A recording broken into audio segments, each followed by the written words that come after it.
Sounds like a great plan. All right, so we're finally getting into it. NWA WCW Saturday night on TBS from September the 27th of 1986. Wait, I got a question. Because they bring this up this week, and I forgot to mention this last week. But during last week's show, they started talking about a Sunday night show, like a TBS show the next night on Sunday night. We have a special show, and then they reference it somewhere in this show. And I was like, why aren't we covering that?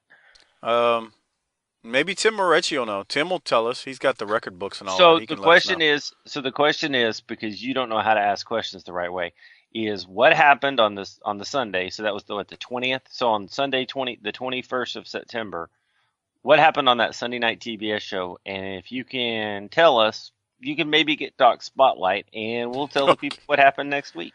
Yeah, sure. But let's get into it. As always, sponsored by the Wrestling Palace. I want to thank our sponsor of the show.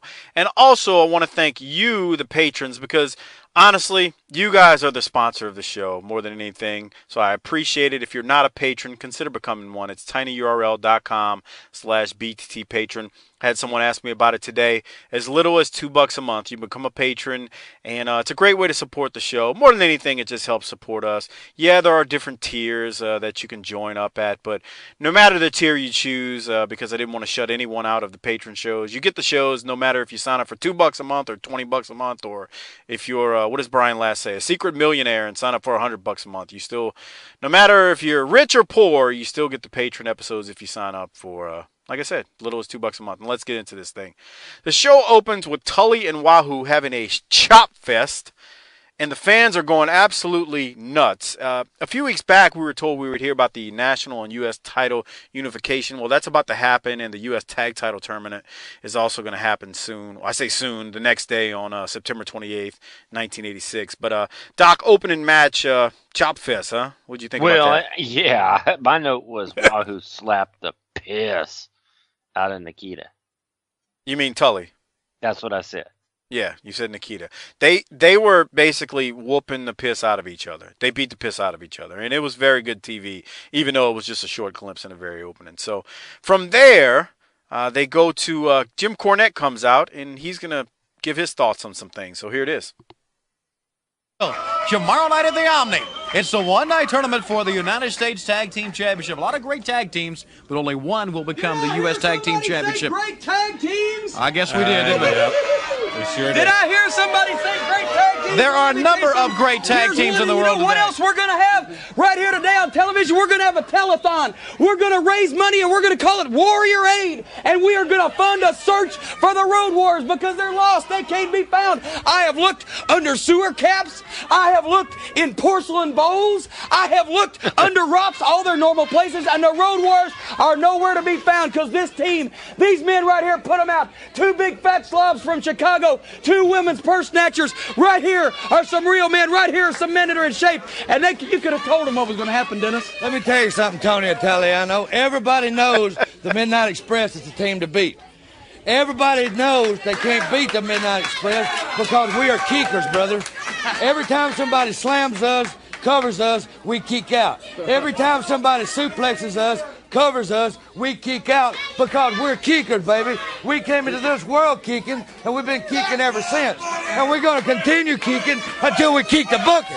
Do you understand what I'm saying? Yeah, I understand exactly what you're saying. Is that good enough for you? This man off Is that good enough for you, Tony? Somebody, let me tell you what's good enough for the Road Warriors. A get well card. I'm going to send it right to Paul Ellering, and I'm going to say, please, if Animal's laying up in the hospital bed or if Animal's laying in the garage, wherever he might be, get his big carcass back in the ring, and we'll do it again if we can find him. And that United States Tag Team title tournament, those belts are as good as ours because it's the best team you've ever seen. And don't trip me no more over here either, fella. You dummy. I didn't mean to do that, and I am sorry. Fans, let's go to the ring.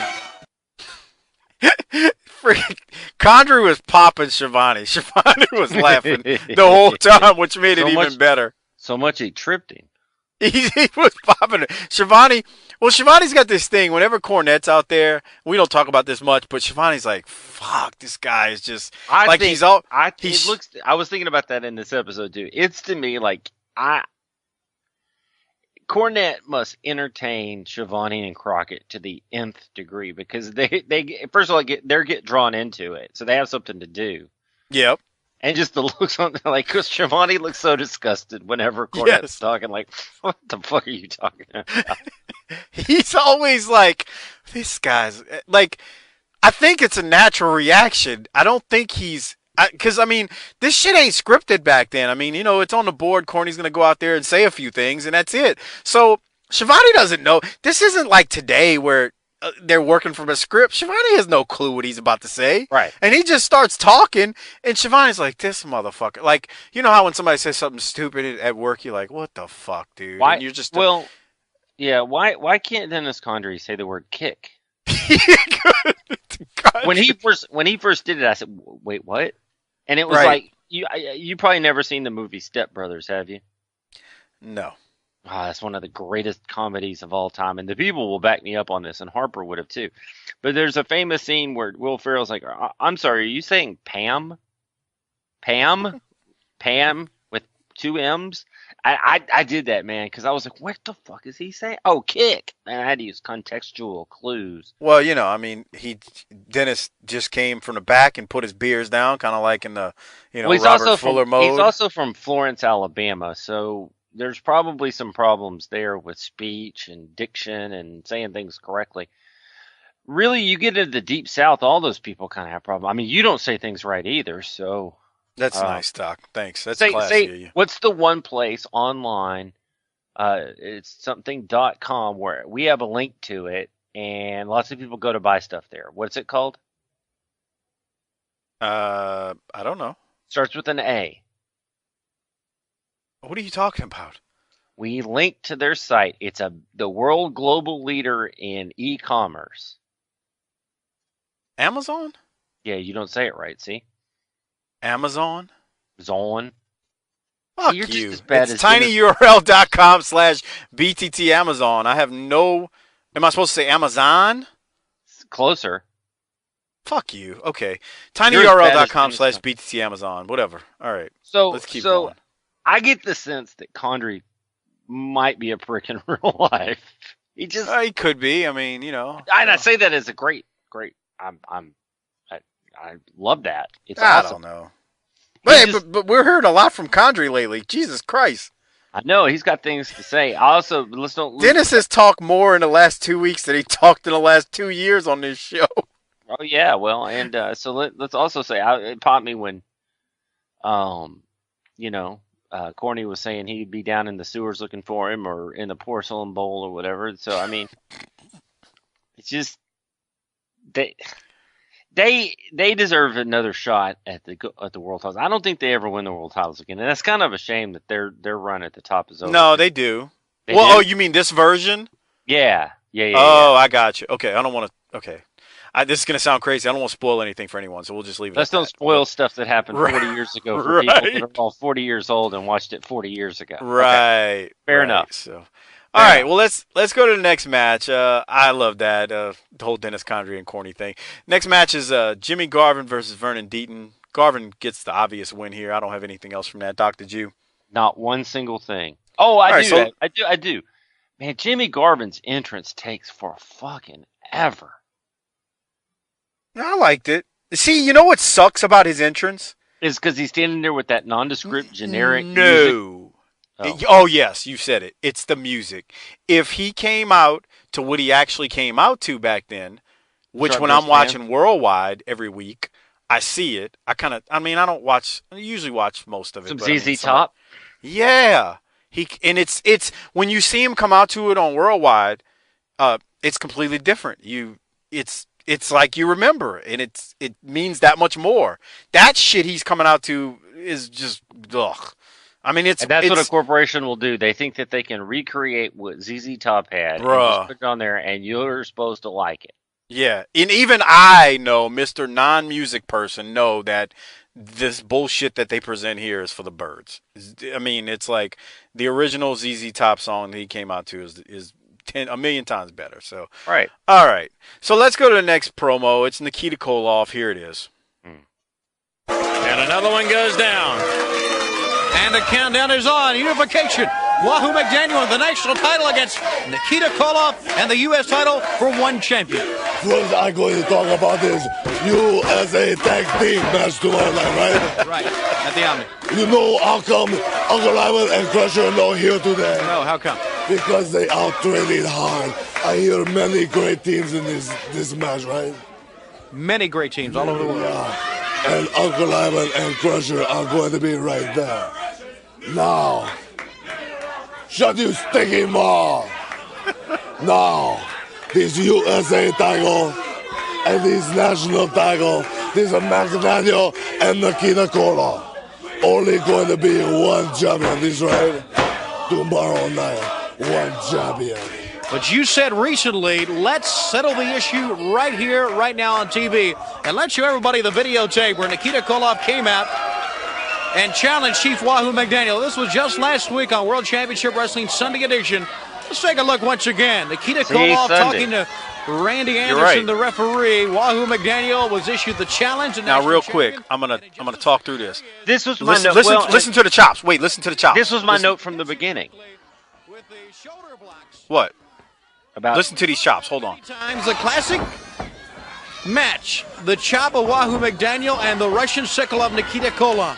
And we're taking a look at just what the Russian can do right now. Nikita Koloff taking a quick advantage on Wahoo McDaniel. But when we talk about the two men, as you see Wahoo McDaniel come back with the chops, you got to talk about much more than a sickle or a chop. You got to talk about ability, strength. All right, I'll stop it right there, Doc. I wanted to hear the chops from the studio because Wahoo just starts like Nikita's a fucking tree and he's axing him down. What were you about to say? You were saying something about your note from the beginning.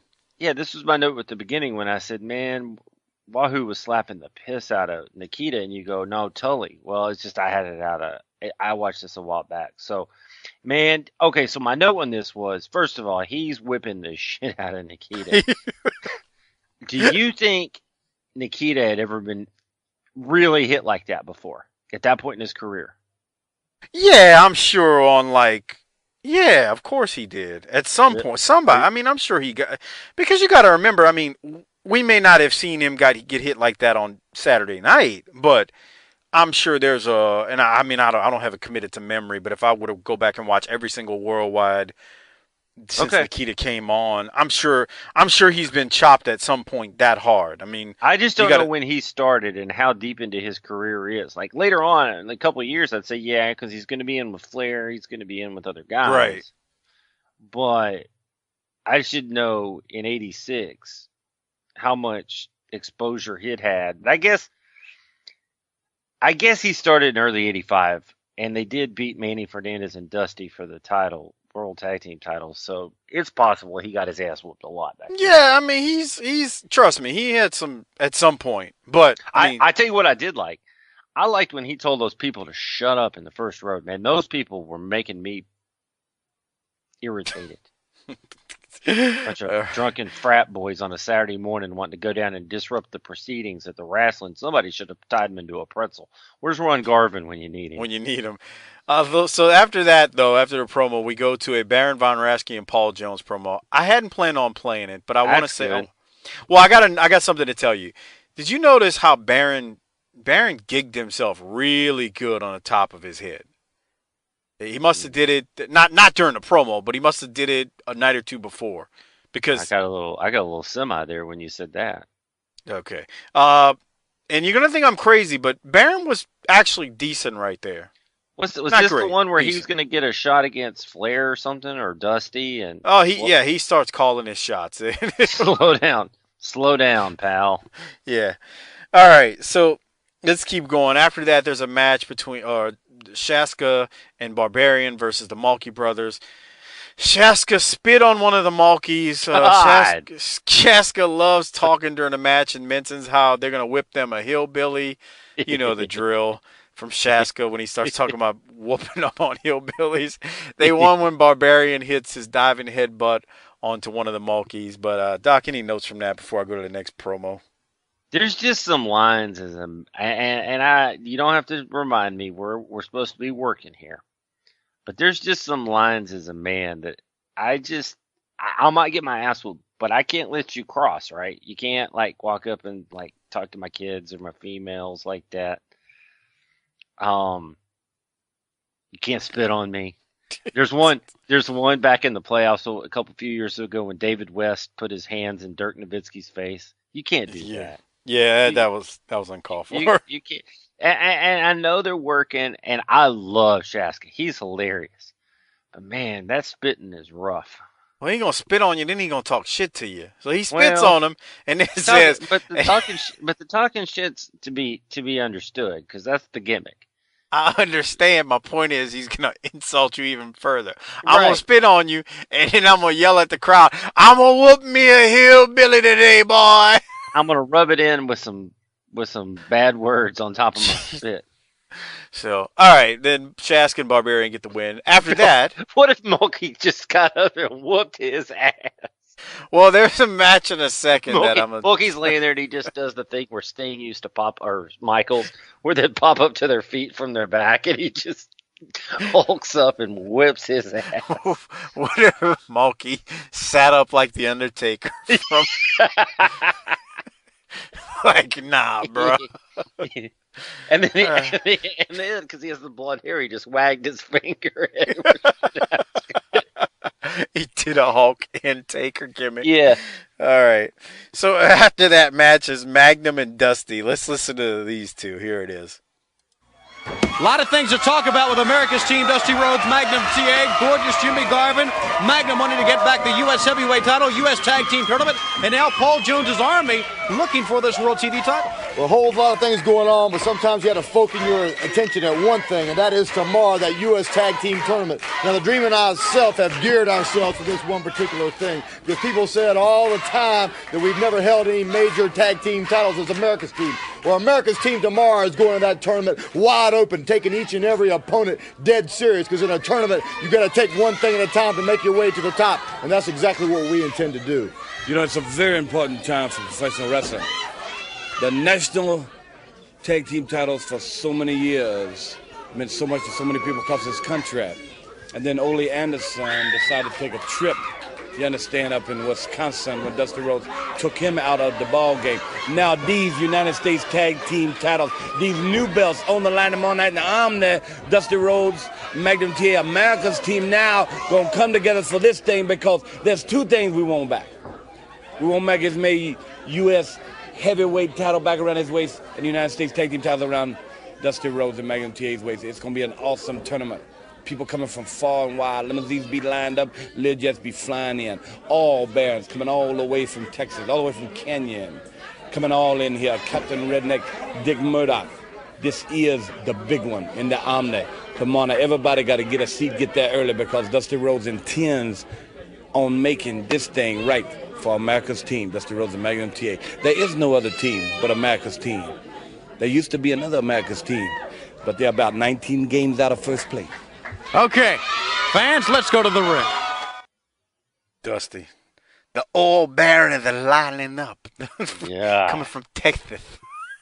to come to the tournament. Okay, Doc, what do you have from that?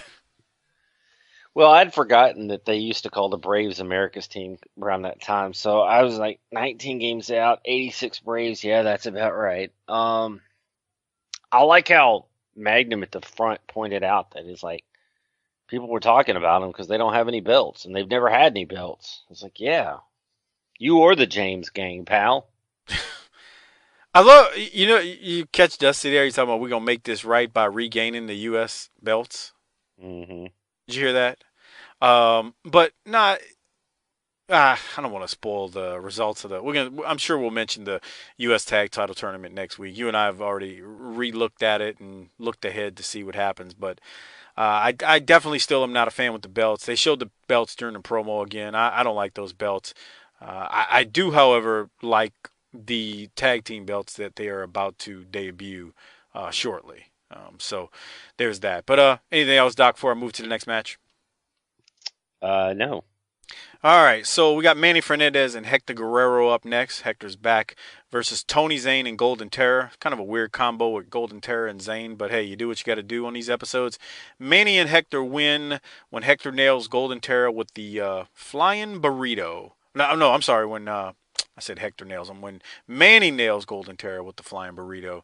Still a nice looking finisher for his day, if you ask me. Doc, any thoughts on that match?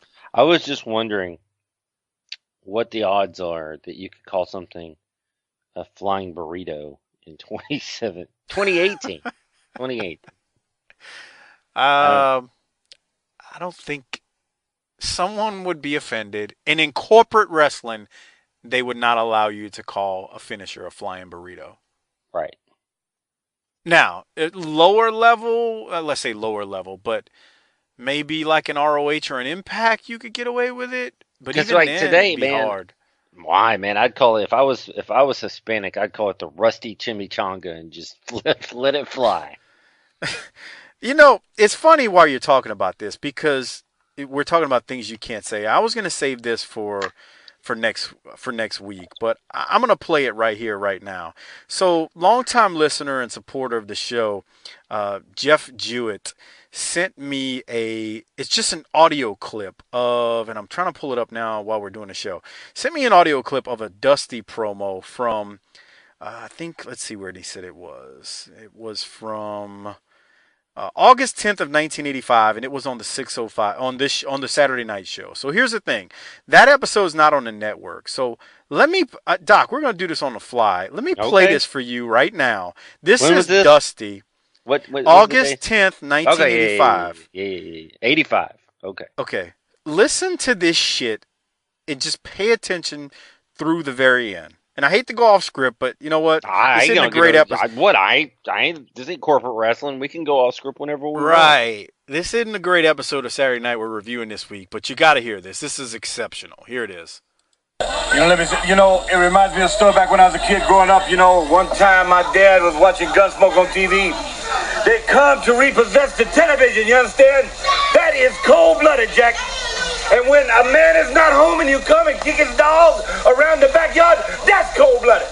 And when a man is minding his own business, out with his wife and 5 thugs jump on him, that's cold-blooded.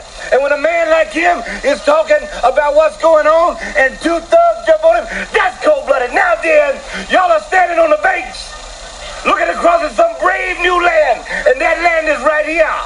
And like a couple wetbacks crossing that Rio Grande, you got to remember, Ole Man Anderson, this here is now risky business, Jack. The American Dream, Dusty Rhodes, now they have a plane to catch. That's right. So we thank them for stopping by at the start. Jeez. Man, it was like Dusty was listening to you back in our early days of Smoky Mountain. I never said that. You called no, Hector I Guerrero said the same thing that Dusty Rhodes just said. No, I said that Robert Gibson, when they were whipping him with that belt, it had to hurt because he had a wet back. Come on! No, I didn't use the term. He's not here, but that's not very classy. Come on, dude. It's not, but I didn't mean it. I said his back was wet. Dusty just called someone like there was no filter back then. So no. I just had to play that real quick. I was gonna do it next week, but this is such a short episode. And here's the thing, man. Nobody would have complained about that either. I'm not saying that's right or wrong. I'm just saying that there were no switchboards lighting up when he said that. I bet. I'm gonna have to agree with you. And I'm not saying that makes it a better time then, but back then, I have to be careful how I say this because you'll get mad if I say it the wrong way. The Hispanics would have never thought to call because I don't think they would have thought anything would have been done about it. Well, it just was a different world. Like I think the mindset changed once. The thing about social media, once 9/11 happened and we all became Americans. Well, not just that, but back then, just like what's a phone call? I mean, they'd let the phones ring off the hook. Nowadays, everybody's got a voice in social media, so right or wrong, things get traction much more quicker. And you send out a tweet to a major company, and before you know it, they're responding to you, trying to make matters better. Unless they're AT&T, and they're just like, "Yep, we'll fix it on the next patch. We have no clue when that's going to be before your modem is working appropriately on 2 of the computers in your house." Okay, so while we're in a timeout here on a little deviation, I just found something that is somebody doing wrestling better than wrestling. You talking about Trump and Bannon? No, although they're Because that's a fucking wrestling angle. by next Two week. former friends now hate each other. No, God.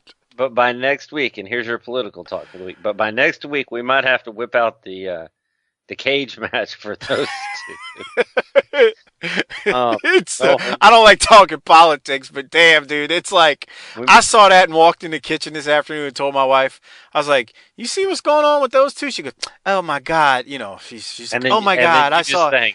R-A-S-S-L-I. Right, that's I go. It's a wrestling angle, and she's like, "You think everything's a wrestling angle?" I go, "It is." I played that Zeb Coulter angle, that gimmick for that promo for my wife. My wife got hot, dude. That's coming. Maybe next week. We're going to play the Zeb Coulter angle, which launched the Trump presidency, according to Dutch, not just us. Okay, so we're all over the place here, so let's keep going all over the place. You know how the University of Central Florida went undefeated in college football this year? Yeah, they got fucked, man. There needs to be more than 4 teams in the playoffs. They beat SEC team in the bowl game. They've decided to stake a claim to the national championship. I love it. We'll now place a championship banner inside their stadium, and are going to have a championship parade. That's fucking awesome. And that's some heel stuff. That's like, no, we won. No, you didn't. No, we did. See, we won. Right? That's like, why are you cheating in the ring? What do you mean we're cheating? Well, let's take a look at the tape. I didn't cheat right there. That's exactly what they're doing. That's actually very awesome. Yeah. I like that. All right, so let's get back to wrestling. All right, so we talked about Manny and Hector and Zayn and Golden Terra. There's a Paul Jones and Manny Fernandez promo. Let's listen to it because it's here it is. I want to say one thing about the U.S. tag team. Hey, Manny, come here, Manny. Come here a minute, buddy. All right, Paul Jones is calling the Raging Bull down here out of the ring to our ringside location. All right. You know, Manny, a lot of people don't know that I offered you a lot of money to join the Army. Because I know that you stood behind Jimmy Valiant, but I'm the man I am. I'm willing to let bygones be bygones. And, Manny, I can't keep coming out here and offering you money. And I tell you, I will do great things for you. You have a lot of talent, and you are what the Army needs. And I can make it very, very rewarding for you with all that money I offered you before. Let me tell you something, baby. The only common ground that's between me and you is the thing that's laying down right now. And the only thing that's coming or getting from me going through you is that you're talking business, and you're out here like a businessman. Well, I told you before, I am friends with a boogeyman, and that's with a capital F, Daddy. Blood, sweat, and tears, and not greenbacks can ever change that. So all the money in the world, you may have bought your Army, but you don't buy this, baby. And this heart right here runs for bigger. And once me and Boogie come together, baby, we infiltrated your Army. And you can't deal with that. So you want to put a price on me. Well, there ain't enough money in the world to ever buy this bull. Okay.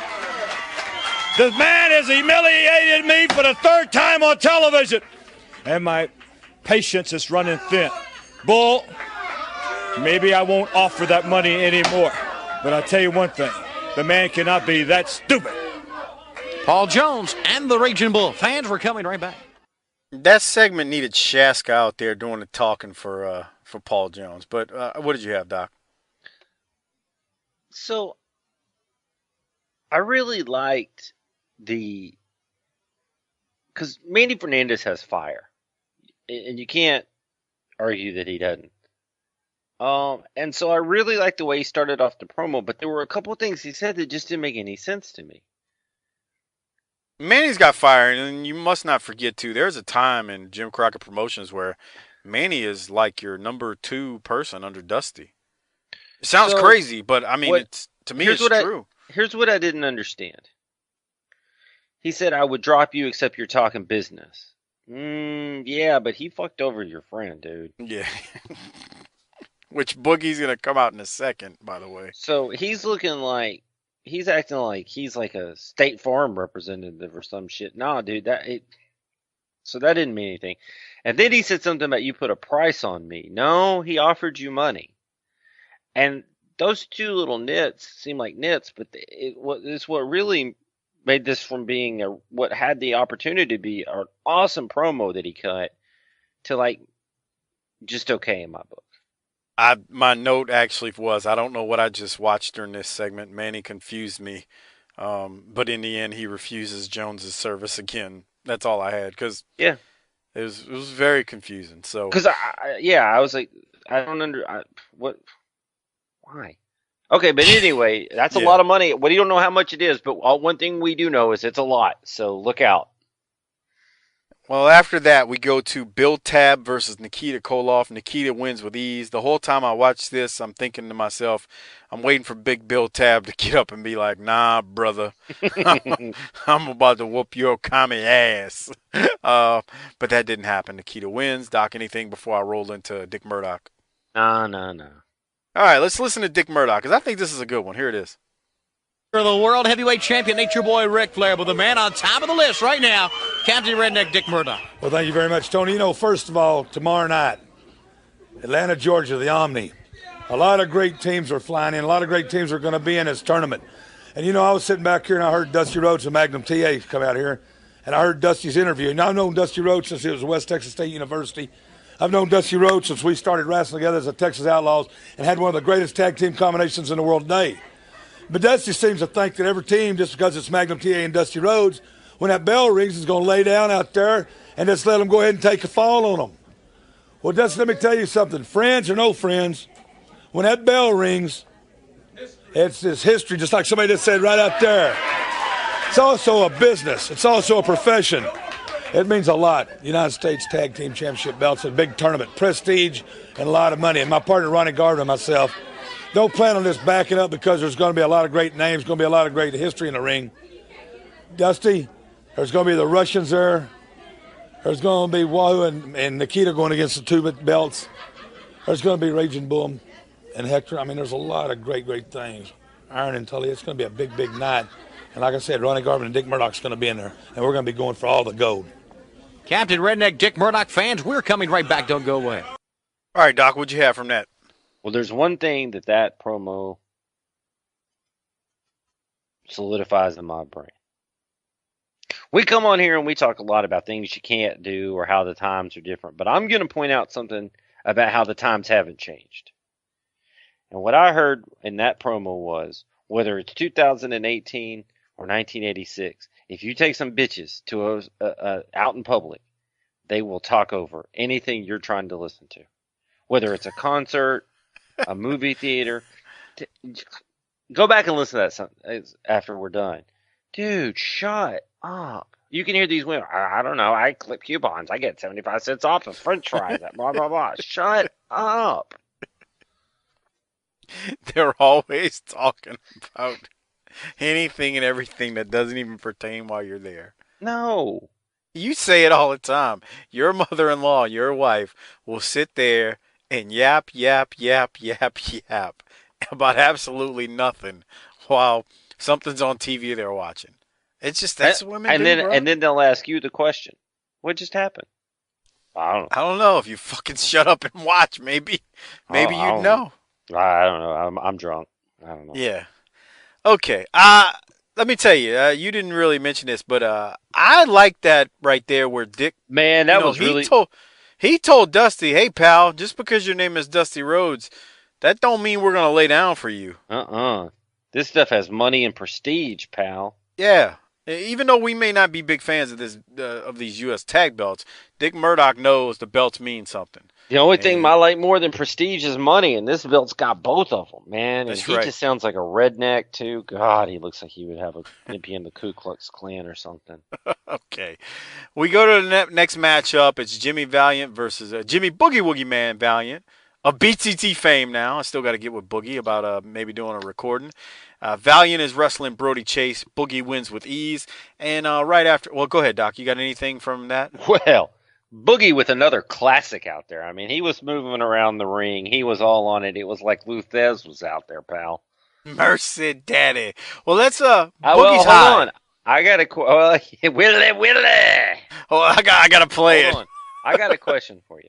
Who Yeah. wears their wrestling britches higher up their torso? Boogie Woogie, or Dirty White Boy? Boogie. Yeah. Boogie's Things got... are- Bro, things are Boogie's tickling the got bottom them... of his nips. Boogie's got them tights up to his chin, man. Yeah. I mean, he's no, nobody wears them higher than Boogie. Willie, all right, Willie. Let's listen to Boogie now. This is a short episode. We've only got one more after this. This is Boogie. Fresh off of a win, let's bring him in, the Boogeyman, Jimmy Valiant. Woo, I feel good, too, Daddy. The Boogeyman feels good. Nobody talk to my Willie just like Paul Jones did. Come in here, Willie. Come here, blood. Look at here. All right. You see, you can't mix water and blood. It don't work. It don't mix. You can't mix it, Jack. But you can mix blood and blood. And this is what this is. Blood, baby. I mean blood, Daddy. Never has this man betrayed me. And I'll never betray you, Willie. Willie. Watch it out. You see, me and Willie went to the same school. Me and Willie went to the same school. Willie went to Penn State, and I went to the state pen. You understand where it's at, Jack? I mean, we blood, we together. So Paul Jones, take all that bread and put it where the sun don't shine. Jimmy Valiant and the Raging Bull fans, we're coming right back. Willie. You know that's a song, right? No! Oh, jeez. No, I didn't know that. Willie Bully from like the 60s, dude. Bruh. So you shouldn't call another man a Willie. Well, and why can't he even just if call his him name Manny? is Willie? Right? Well, his name is Manny. Where's Willie come from? I don't know, man. Someone out there will know. Where are they getting Willie from when it comes to fucking Manny? How high was Boogie right there? We love Boogie, but how high was he? It was like he had just listened to 3 straight episodes of Booking the Territory, pal. He was flying high. Flying high. Jesus Christ, Jimmy. All right. What else did you have, Doc, besides Boogie was high? Well, I don't know. That's probably it. He went to Penn State. I went to the state pen. The whole time Shivani is trying to finagle that microphone to get it out of Boogie's beard. Like, because it keeps getting tangled. Because he's got to put it back up to his mouth. And Boogie's beard. And I'm telling you, I bet that microphone foam, that blue foam on Shivani's microphone, smelled like Badussy when that promo got done. Because Boogie's beard was rubbing it nonstop. Go back and watch it. Okay, anyway, that's all I had. Doc, anything else? No. All right. After that, the Midnight Express wrestle Art Pritz and Paul Garner. Before the match, Cornette says he's hunting warriors like Elmer Fudd. That shit popped me. Would hunt rabbit. Let me tell you, I remember this. To me, this is like a famous segment. Because he comes out there like he's Elmer Fudd. Very, very quiet. Oh, I'm Wabbit. That was awesome. Yes, it was. This match was long, which I get it. They were just trying to get to the end of the show. Did you hear during this match? Did you hear Corny ask Crockett if he bobbed for watermelons at Halloween? Jesus Christ, Cornette didn't give 2 shits. Oh man, long match. Midnight's win, obviously. Yes, I caught that. Afterwards, they show Cornette attacking Animal with the racket and having batting practice from last week with the racket, and then Bobby Eaton hits his finisher a few times on Animal. This leads to the ending promo. Let's give that a listen. Here it is.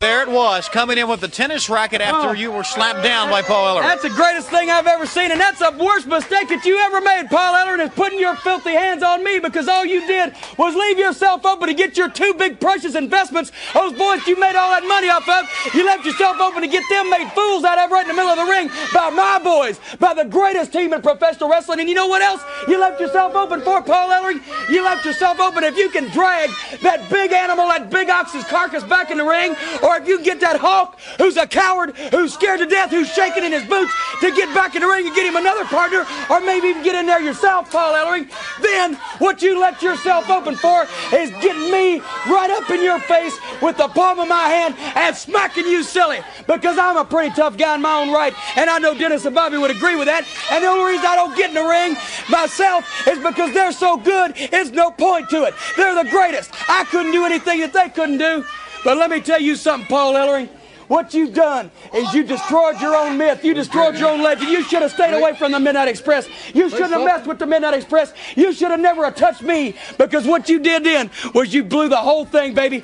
Now everybody knows the Road Warriors ain't unbeatable. Everybody knows the Road Warriors can be had, because these men had them and they put them down the first time ever. And now what they're going to do, like I said, Tony, is they're going to go back to Chicago, to those slummy streets with all the slime and the filth running in the gutters, and they're going to be just what they were before Precious Paul found them. They're going to be a couple of women's purse snatchers, stealing things from old ladies, knocking them over the head with blunt instruments and taking their Social Security checks, because that's the kind of cowards that they are. And Paul Ellering, you've had it, baby. We'll see you next week right here on World Championship Wrestling. Doc, did you see Dennis Condrey the whole time during that promo with the Elmer Fudd hat on? Yes. I mean, not Elmer Fudd. He's got the brim turned up. Yes. I think Condry's a little stir crazy here, and he's ready to. He's just acting out a little bit.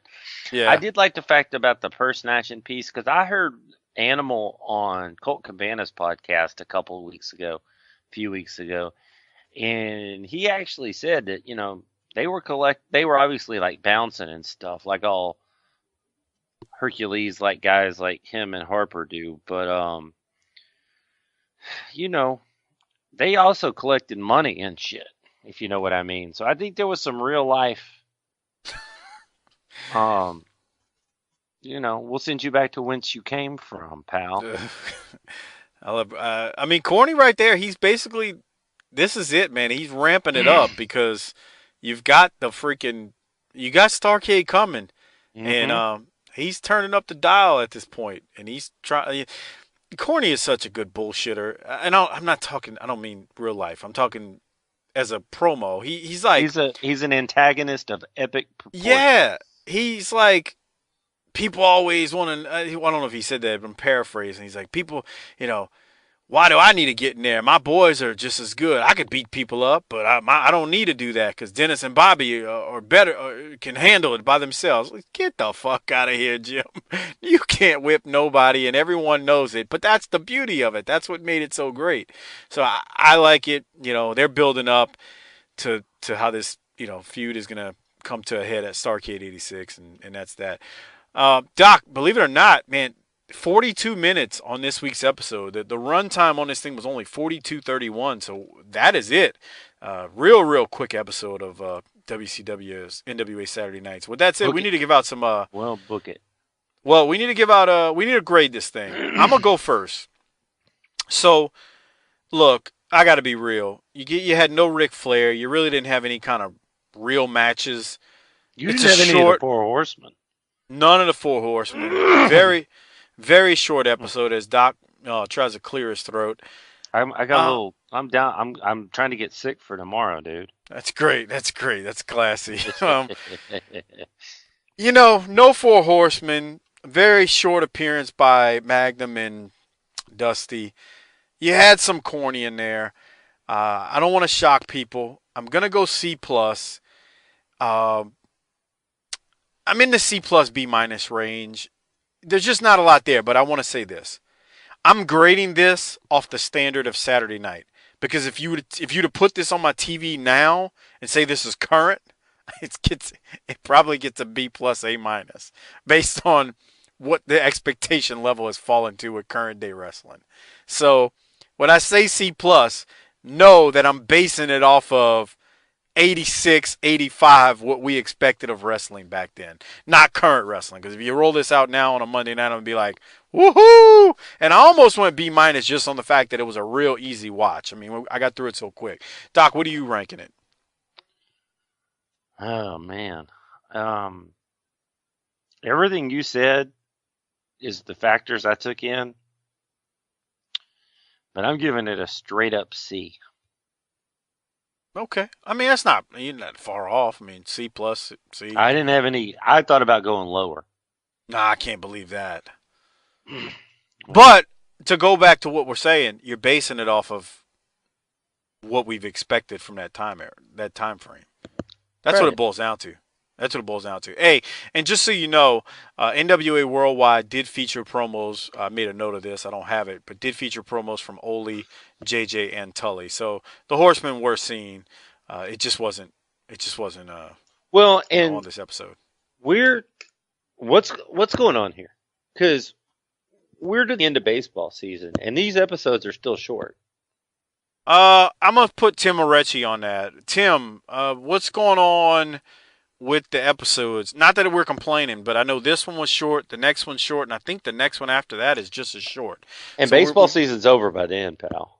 We got some short episodes, so I don't know. Here's something else I did a little research on. Don't be expecting the Magnum Memorial to occur right after the wreck. Okay. You'll have to enlighten everyone once we get to that point. Oh, okay. With whatever research you did. I hear you, though. You just got the extent of my research. So oh, okay. I'll just repeat what I said now, then. How about that? Well, please do that. Okay. All right, we need to give out a Rolex. I'm giving mine to Corny. If there's anyone else here, I don't know who they are. But it's Corny's got to get my Rolex. Who you give me your Rolex to? I was tempted to give it to Boogie for the Willie. But, my man, Willie. But in the end, I stayed with Corny because if nothing else, the Elmer Fudd thing popped. I've laughed out loud when he did that. Do you don't remember that from back then? No. I did. It's hilarious. No. Yeah, it was great. It was great. Oh boy! So that was NWA WCW Saturday night from September. Would you say the next 27th. one is like next week is like 8 minutes long? No, it's the same length. Oh, same length of time. But that was NWA from September 27th, 1986. So yeah, look, man. I know we rated it in the C's, but here's the thing, man. Like I said, it's still better than anything they roll out nowadays. We're all black friends. Okay. You know that. You know where that comes from, don't you? No, I have no clue what you're talking about. It was a Saturday Night Live thing from a few years ago. Great.